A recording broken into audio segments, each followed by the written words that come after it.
Now, I want to fast forward in my life to a little bit about what happened during Bob's illness. Excuse me again. Amyotrophic sclerosis never impacts the mind. It impacts every part of the body, and the body basically freezes. So I became, and here's another word I didn't like. I didn't like the word widow. I still don't like the word widow, but anyway, I became a caregiver.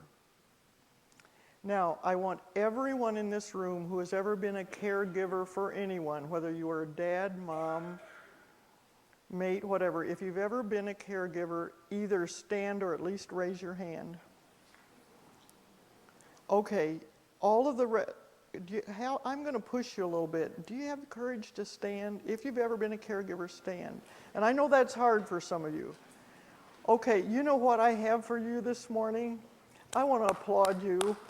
Can we applaud these people?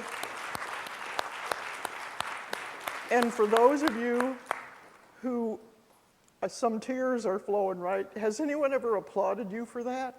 You can sit down now. You know what? In this country, we applaud patriotism. We celebrate Mother's Day, Father's Day, and all kinds of holidays. I want to tell you, you are the most special people in the world. The word care doesn't communicate at all compared to the gift you've given to someone. And you know how I know I've lived that? I lived that. I watched this man that would beat anyone on the racquetball court. I'm not exaggerating, right? This guy, when he had some gray hair and he was still playing in his old Moody Bible Institute gym suit, how pathetic is that? And these young guys would come out on the racquetball court with stripes on a white matching thing and stripes on the shoes to match. I'm not exaggerating. They come out on the court with these really cool clothes and they see this old guy and they think they're going to have him. He was treacherous. And if things were going poorly, like if the FCC wasn't approving a satellitor or something that he knew God wanted, but there was a barrier, he was even more fierce on the racquetball court, so you didn't want to get him when it was hard. And even when he was in his late 50s, he would compete like a tiger for an old worn-out T-shirt that showed you were the #1 player at Moody Bible Institute. And you could be a 24-year-old graduate student who got it one year. The next year, he'd try to beat you. You know, age wasn't there, but at any rate, he was a competitor. That's the kind of man that got Lou Gehrig's disease. So now think, wouldn't God at least made it have been a couch potato kind of guy? Not a guy with this determination and athleticism and all of that. You know what? I don't understand that. If I knew, I would tell you. I do not understand that. But I'm here to tell you there's a specific thing I learned from that. And I want to tell you. It's hard for me to tell you, but I want to tell it to you.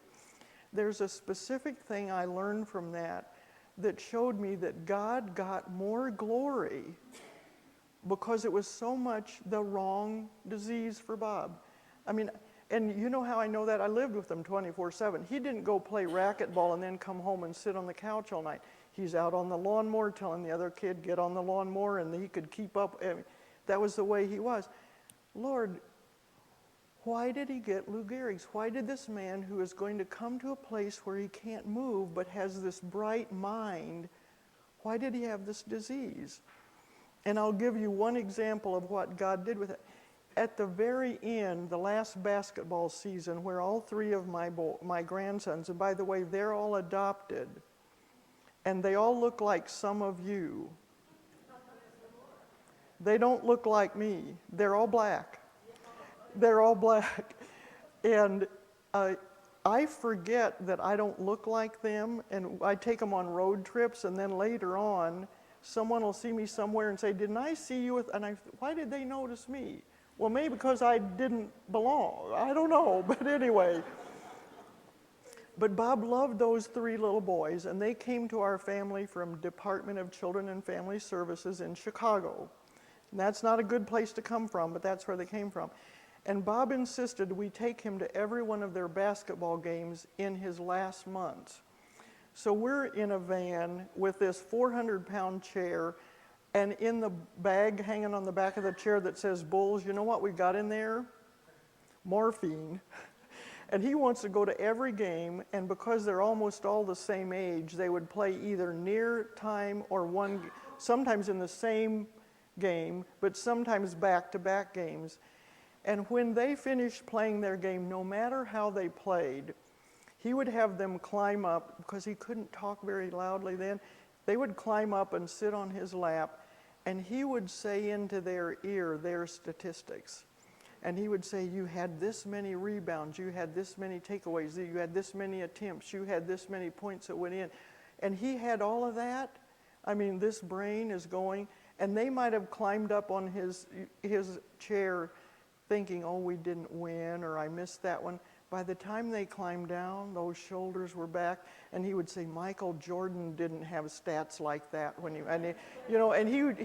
those boys thought they were the kings of the universe, and we would leave the basketball court with one on the back wheels of his chair had kind of a metal thing over.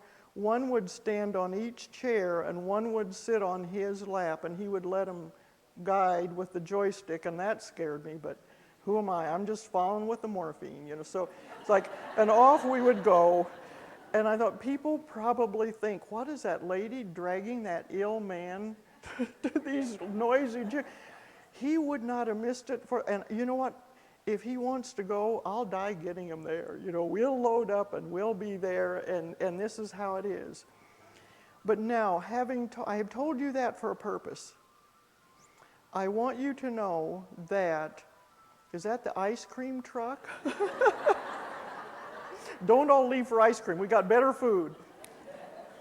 I want you to know that here's why that illness is an illness that would give God the greatest glory.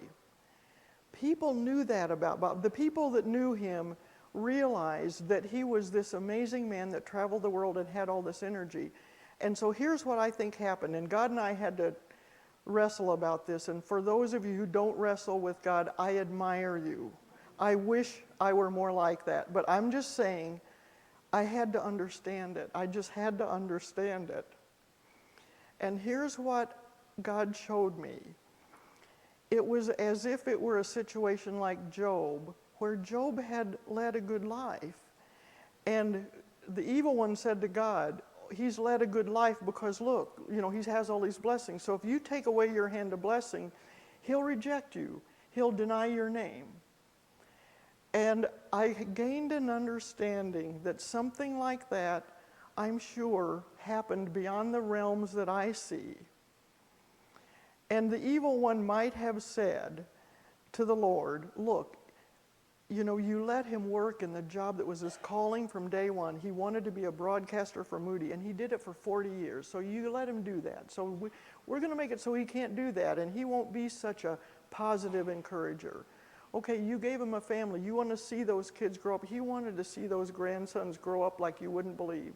We're going to give him something. He's not going to do that. We're going to take this. We're going to take that. Then we're going to see what kind of man Bob Neff is. And I want to tell you, and Leighton and Jan can verify this, till he graduated to heaven, he gave God praise. People would drive and come through our home and go home encouraged. And he has said phrases to me that I've passed on to you in the book that encouraged my soul, that will encourage me till I graduate to heaven. You say, why didn't God heal Bob? He did. He healed him in heaven. He chose not to heal him here. But I can tell you today, I'm okay with that. I am okay with that.